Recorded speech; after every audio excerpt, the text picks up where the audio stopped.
Hello everyone, कैसे हो सब। सो एसएससी सीजीएल, फिर अगले महीने सीएचएसएल और उसके अगले महीने एमटीएस। अभी बैक टू बैक जो है काफ़ी एग्जाम्स लेने वाली है एसएससी। सो कैसी तैयारी चल रही है आप लोगों की।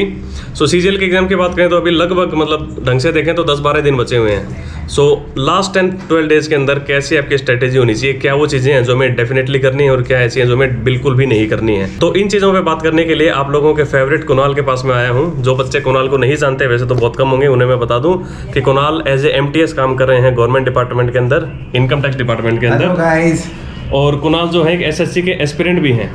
और कुणाल ने सीजीएल 2019 दिया था जिसका अभी तक फाइनल रिजल्ट नहीं आया है, but we are hoping that he will get a good post in CGL 2019। CGL 2020 का आपको पता ही है, अभी तक रिजल्ट नहीं आया है। और सीजीएल 2021 की बात करें तो अभी अगले महीने से इनके प्रीलिम्स है। तो जैसे कि आपको पता है, जब तक एक नौकरी 100% सिक्योर नहीं हो जाती, इंसान सीजीएल देता ही रहता है। तो कुणाल अभी उसी स्टेज में है फिलहाल। तो कुणाल, सबसे पहले कैसे चल रही है आपकी तैयारी? बस थोड़ी सी मार्च, आपका महीना पता ही है कि मार्च इनकम टैक्स में टाइम बायरिंग का काम होता है, तो टाइम थोड़ा नहीं मिल पा रहा है ऑफिस में। तो थोड़ी सी ऑफिस में तो पढ़ाई हो ही नहीं पा रही है, जो घर पे पढ़ रहे हो वही। तो आपके तीसरा सीजीएल है? हाँ। तो कुछ नर्वसनेस है या मतलब आम बात हो गई है सीजीएल देना? अब तो आम बात हो गई है, अब नर्वसनेस खत्म हो चुका है, क्योंकि अब जो होगा वो देखा जाएगा। आप दो ऑलरेडी कर चुके हो क्लियर, तो जो बच्चे नए हैं ना इस फील्ड में, जिन्हें थोड़ा आइडिया नहीं कि एसएससी कितना डिले करती है प्रोसेस, वो देखो कि कुणाल अपना तीसरा सीजीएल दे रहे हैं और आज तक कुणाल ने जो भी सीजीएल दिए हैं उसका रिजल्ट नहीं आया है। पहले वाले तो रिजल्ट नहीं आया है। हाँ। और एक और बात है कि अभी जो भी लोग दे रहे हैं सीजीएल की, देने की तैयारी कर रहे हैं, तो अपने दिमाग में 2 साल इस सीजीएल के लिए रखे कि 2 साल तो लग ही जाएगा इसके लिए। तो चलिए पहले बात करते हैं कि लास्ट 10-15 डेज के अंदर इंसान को क्या चीज़ें जो करनी चाहिए एक एस्पिरेंट को। उससे पहले एक बार मॉक टेस्ट की बात करें। आपने अभी लास्ट आपने मॉक टेस्ट कब दिया था और क्या आपका स्कोर था? लास्ट मॉक टेस्ट मैंने कल दिया था। कितना स्कोर आया? और स्कोर 160 के करीब था। किसका दिया था? टेक्स्ट बुक का था, टेक्स्ट बुक का। और अभी मतलब रिसेंट 5-6 मॉक्स में कितना स्कोर आ रहा है? 5-6 मॉक्स में, रुको आपको दिखाता हूँ।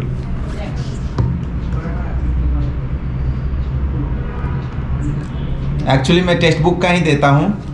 तो एक सेकंड, चलो मैं, ये आपका है ना? हाँ, हाँ मेरी लास्ट इन्होंने दिया है। स्क्रीन पे आप शो कर देना ना सीधे। हाँ, इसका स्क्रीनशॉट मैं डाल दूंगा। स्क्रीन पे ही देख लेना। टेस्ट नंबर 15 पे कुणाल के आए हैं 160 मार्क्स। ये रैंक आई है 950 आउट ऑफ 10,000। फिर जो 14 है उसमें आए हैं 148.5। टेस्ट 13 में आए हैं 159.5 और टेस्ट 12 में है 150.5। इस तरीके से आगे भी चल रहे हैं। एनीवे मतलब पिछले 4-5 की बात करें तो आपका कंसिस्टेंटली आपका 150 प्लस आप आराम से स्कोर कर रहे हो। एक्चुअली मेरे को दिक्कत आती है जब मेरा जीके में स्कोर मतलब 10 से नीचे हो जाता है तो मेरा स्कोर 150 से नीचे हो जाता है, और 10 से ऊपर मतलब 15-20 जाता है तो 150 पार कर जाता है, ऐसे ही। तो डेफिनेटली आपको जैसे मॉक टेस्ट आप टेक्स्ट बुक के दे रहे हो, डेफिनेटली टेक्स्ट बुक के मॉक टेस्ट जो है वो काफी बढ़िया है, शानदार है। लगता है कि एग्जाम में ही बैठे हैं, वैसा होता है, फीलिंग आती है। एग्जाम ओरिएंटेड है टेक्स्ट बुक के सारे मॉक टेस्ट जो हैं, और प्लस एग्जाम ओरिएंटेड होने के साथ साथ जो एक्चुअल एग्जाम के जो मॉक टेस्ट थे उनको भी यहाँ पे जो है इंक्लूड किया गया है। अपने भाई का कोड यूज करो, भाई BHAI, यहाँ से आपको 10% ऑफ मिल जाएगा और आपको 360 रुपीज़ में जो है 1 ईयर के लिए अनलिमिटेड आप मॉक टेस्ट दे सकते हो। और फिलहाल इनका ऑफर चल रहा है, जब IPL अभी स्टार्ट हुए हैं तो इसमें इन्होंने इंडियन प्रीमियर लीग पे एक ऑफर निकाला है कि 26 और 27 मार्च इन 2 दिन अगर आप इनका मॉक टेस्ट पास लेते हो तो मेरा कोड लगाओगे तो आपको 12 महीने की जगह 14 महीने का टाइम मिल जाएगा। मैंने अगले 14 मंथ तक अनलिमिटेड मॉक टेस्ट दे सकते हो। और इस दौरान जो पास लेगा उनको एक लिंक मिलेगा, उस लिंक पे क्लिक करके जब IPL में कौन सी टीम जीतेगी आप अगर इसको गेस करते हो, अगर आपकी टीम जीतती है तो एक लकी विनर को जो है 5,000 रुपीज़ के लोग जो है प्राइज भी दे रहे हैं। तो ये थोड़ा इंटरेस्टिंग है। सो चलिए आगे बढ़ाते हैं वीडियो को। अब कुणाल, जैसे मुझे कोई आप सटीक सी कोई 3 बातें ऐसे बताओ कि भाई ये 3 चीज़ें डेफिनेटली मतलब इंसान को करनी है एग्जाम से पहले 10-15 दिन में, और 3 ऐसी बातें जो बिल्कुल भी नहीं करनी। देखिए मैं पहली बार 19 वाले में तैयारी किया था, उसका आप लोगों ने वीडियो देखा होगा। उसके बाद मैं 20 में और 21 में मतलब कम एफर्ट लगाया। 21 वाले में तो आप देख रहे हो कि मेरे पास 15 दिन ही बचा हुआ है और मैं अभी तक पढ़ाई मतलब कंसिस्टेंट नहीं रह पाया हूँ, क्योंकि ऑफिस में थोड़ा सा टाइम बायरिंग चल रहा है तो काम लेट सेट हो जा रहा है। 3 चीज़ आपको करनी है। पहला, मॉक टेस्ट डेली देना है, ठीक है, कंटिन्यू देना है। और दूसरी सबसे बड़ी बात है कि आपको जो प्रीवियस मतलब जो पहले पढ़ चुके हो उसी को रिवाइज करना है, एकदम उसको करना ही करना है। अगर आपको जो डाउट में रखे हो लिख कर उसको जरूर करके जाना। और तीसरी है करंट अफेयर्स। आप करंट अफेयर्स ज़्यादा से ज़्यादा ध्यान दो, भले ही कभी कभी आता है 2-3 ही आता है, लेकिन ज़्यादा से ज़्यादा ध्यान दो, क्योंकि हो सकता है किसी में 9 भी आया है, 8 भी आया है, किसी में 2 भी आया है, ये नहीं है कंफर्म कि आएगा। लेकिन अगर कभी 8 आ गया तो आप सोचो बहुत बड़ी मतलब स्कोर हो सकती है। और कम आए तो कोई बात नहीं, आप जो स्टैटिक पढ़ रखे हो, जो रिवाइज कर रखे हो, उससे आ जाएगा। मतलब 3 चीज़ें बेसिकली जो निकल के आई, सबसे पहली तो ये है कि आपको मैक्स से मॉक टेस्ट देने हैं इस टाइम पे। सेकंड थिंग, रिवीजन बार बार करना है, जितना हो सके 2 से 3 बार हो सकता है तो और निकल जाओगे एग्जाम के टाइम पे। और तीसरी चीज़ एक कंसिस्टेंसी भी मैं कहूँगा कि हाँ, मतलब consistency आप होनी जो अभी लास्ट के 10-15 दिन बचे हैं इसके अंदर मतलब बिल्कुल भी कोई ब्रेक मत लेना है। और मतलब जैसा आप खाना खा रहे हो, जिस तरीके का आपका शेड्यूल है उसी को फॉलो करो, कुछ भी चेंज मत करना। मतलब कुछ ऐसे चेंजेस ना आ जाए जिस वजह से आपका एग्जाम। एक और चीज़ है, आप लोग दिन में टेस्ट देना। छोटी एंड मोटी बात मैं बोलूँ, हाँ अभी आपको जो मॉक देने हैं ना वो सिर्फ प्रीवियस ईयर देने हैं, जो टीसीएस ने अभी तक कंडक्ट करवाए हैं, सिर्फ वही मॉक देने हैं, उसके अलावा कोई भी आपको नया मॉक नहीं देना। अब बात करें कोई ऐसी तो एक चीज़ जो बिल्कुल आपको नहीं करनी है एग्जाम से पहले।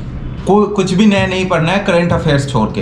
करंट अफेयर्स क्योंकि वो नया ही रहेगा आपके लिए। हाँ, मतलब मैथ के अंदर कोई नया तरीका अब मत अपनाना किसी क्वेश्चन को करने के लिए। कोई भी करंट अफेयर कहाँ से पढ़ना है एक बार? एसपीडी से पढ़ लेना है, बहुत सारे सर हैं ऑनलाइन। काफी बच्चों के डाउट आते रहते हैं कि कौन सी ये स्पीडी पब्लिकेशन है। ऐसे कई बच्चे कमेंट में पूछते हैं कि कौन सी स्पीडी, 2-3 है ना? स्पीडी पब्लिकेशन है, एक स्पीडी प्रकाशन है। तो आपको ध्यान रखना है जब भी परचेज करोगे तो स्पीडी पब्लिकेशन परचेज करनी है, ना कि स्पीडी प्रकाशन। और आप बिल्कुल भी इररिलेवेंट मॉक मत लगाना एग्जाम के टाइम पे। कुछ ऐसे मॉक होते हैं जो मतलब बच्चों को डराने के लिए हाँ, बने ये होते हैं। दूसरी चीज है, वैसे इररिलेवेंट मत मॉक लगाना। नहीं लगाना है। ऐसा मॉक नहीं लगा देना है कि जिससे कि आपको लगे कि मेरा स्कोर ही नहीं आ रहा है, अब क्या होगा मेरा, तो वहां पर और दिक्कत आ जाएगी। ये दूसरी चीज है। और तीसरी चीज मैं बोलूंगा, कोई भी क्लास परचेज मत करना भूल के भी कि 15 दिन का क्रैश कोर्स है, 10 दिन का है, एकदम मत करना। जो आपके पास है वो करो। जो भी चीज फंस रहा है ना, तो YouTube पे वो टॉपिक, स्पेशल टॉपिक डालो, उसी समय रिवाइज कर लो, उसी समय। अगर प्रीवियस दिए होगे तो आपको पता है कि टफ नहीं पढ़ना है, आपको लेंदी थोड़ी आ जाती है तो उसकी प्रैक्टिस करनी है, टफ की नहीं, क्योंकि वो कॉन्सेप्ट मांग रहा है, बेसिक पूछता है। और देखो, अंडर एस्टिमेट मत करना अपने आप को। होता है ना, जैसे जैसे एग्जाम पास आता है, ये एक बहुत ही मतलब लाजमी सी बात है। हर इंसान जो है थोड़ा सा डर लगने लगता है अपने को। ठीक है, अगर डर लग रहा है तो अच्छी बात है, इसका मतलब आप सीरियस थे पढ़ाई के लिए। ठीक है, और थोड़ा सा मतलब जस्ट जिस दिन आपके एडमिट कार्ड आएंगे और एडमिट कार्ड देख के रोंगटे खड़े हो जाएंगे। शुरू हो चुके हैं। हाँ, मतलब कुछ स्टेटस आ गए हैं कहीं, स्टेटस आने, तो जिस टाइम एक्चुअल में एडमिट कार्ड आएगा मतलब आपके एकदम रोंगटे खड़े हो जाएंगे। आपको मतलब फीलिंग आएगी जिस दिन आप एग्जाम होगा आपका, आप सेंटर पे पहुंचोगे, उस टाइम मतलब आपका लेवल बढ़ता ही जाएगा, मतलब नर्वसनेस का। सबसे ज्यादा दिक्कत तब आती है ना, मतलब नर्वसनेस तब क्रिएट होता है जब आपका लास्ट का 10 मिनट बचा हुआ होता है स्क्रीन पे और टाइम घटते रहता है, आप भर चुके होते हो, मतलब सीसी कॉपी आता है ना, वो भरने के बाद जो नर्वसनेस आती है ना, अगर आप उसको काबू कर लिए तब पक्का 10 नंबर ज्यादा लेकर आ जाओगे।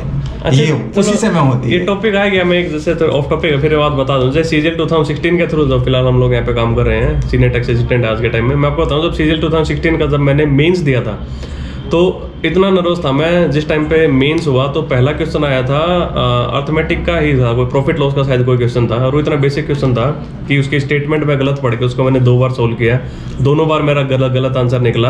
और मैंने इस टाइम पे देखा था कि 5 मिनट निकल गए थे और मेरे 1 या 2 ही सवाल हुए थे, और मतलब मुझे लगा था कि ये अटेम्प्ट तो मेरा गया।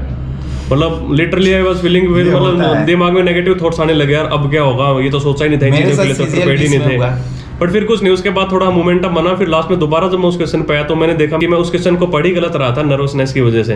तो ये चीजें होती हैं, बट कोई नहीं, आप बाद में अच्छा परफॉर्म करोगे तो फिर हो जाता है। एक अटेम्प्ट लेना है क्वेश्चन में, दूसरी अटेम्प्ट, तीसरी अटेम्प्ट लेना नहीं है, आप वापस आकर बनाओ, बन जाएगा। ऐसा बहुत बार मेरे साथ हो चुका है कि दूसरी बार में वो 10-15 सेकंड में बन जाता है, पहली बार 2 मिनट खराब करने के बाद। तो मैं कहूँगा एकदम जितनी तैयारी हो सकी है 10-15 दिन पूरी तरह अपनी ताकत लगा दो बस। आपने करवा रखा है। चैनल है टारगेट अचीवर्स, इस चैनल का लिंक भी मैं इस वीडियो के डिस्क्रिप्शन में डाल दूंगा। टारगेट अचीवर्स है, इन्होंने मतलब काफी बढ़िया काम कर रहे हैं, अभी चैनल स्टार्ट किया और उसके अंदर जितने अभी पास्ट पेपर्स के जो एसएससी के, जो सीजीएल के हो गए, सीएचएसएल के हो गए, उनको सोल्व करवा रहे हैं। ठीक है, तो जो नए बच्चे हैं उनको काफी हेल्प मिलेगी। आप देखो कि जो बंदे ऑलरेडी सिलेक्टेड हैं वो किस तरीके से इन क्वेश्चंस को अटेम्प्ट करते हैं, तो आपको काफी हेल्प मिलेगी। और प्लस एडवांस मैथ्स का भी काफी अच्छा कंटेंट है वहाँ पे, आप जाके एक बार विजिट करो, यू विल डेफिनेटली। और अभी इस वीक आपके लिए एक सरप्राइज है, अलजेब्रा की वीडियो आ जाएंगी। सरप्राइज क्योंकि टाइम बारिंग का जो काम है वो खत्म हो जाएगा मार्च में। हाँ, थोड़ा बिजी चलता है मार्च में इनकम टैक्स का डिपार्टमेंट।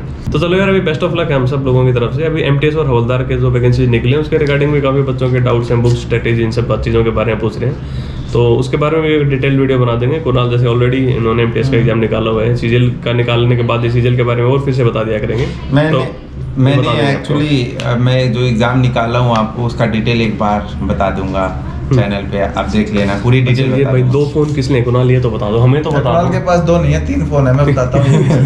देखो, अगर कुणाल को लड़कों से बात करनी है तो ये फोन है, अच्छा, लड़कियों से बात करनी है तो ये फोन है, और कुणाल के कुछ फैंस हैं वो फॉरेन में भी रहते हैं, तो उनके लिए कुणाल ने ये ले रखा है। ये सच्चाई। ये सच्चाई अरे ऐसा कुछ नहीं है, ठीक है तो चलो। सच्चाई तो बता दीजिए हमारे व्यूअर्स को। 3 फोन अरे हमारे एक- पास भी नहीं है यार, 3 फोन तो। अरे एक मूवी देखने के लिए है, हाँ। दूसरा बाकी सारे दोस्तों से बात करने के लिए है, और तीसरा ऑफिस के लिए है। सबके लिए अलग अलग होना तो ये चाहिए। मूवी ये है दोस्तों से बात करने के लिए, सबसे बात करने के लिए, ये ऑफिस का फोन है। तो हम दोस्त हैं कि हम ऑफिस के हैं? हम हमारे कौन से इस वाले से बात होती है। इस पे से हाँ। मूवी में देखनी हो तो इससे शाम को कॉल करेंगे तो इससे, ऑफिस टाइम में कॉल करेंगे कौन तो सी इससे। हाँ, अरे मूवी बहुत सारी भरी पड़ी है। मूवीज में है। हाँ बहुत सारी है। यूट्यूब खोल के मत बोल देना। नहीं, YouTube वाली नहीं है। यहाँ पे है सारी। तो चलो यार, बकवासबाजी ऐसे ही चलती रहेगी हमारी, तो आप लोग चलो पढ़ाई पे ध्यान दो। Tata, take care, bye. Bye. Bye.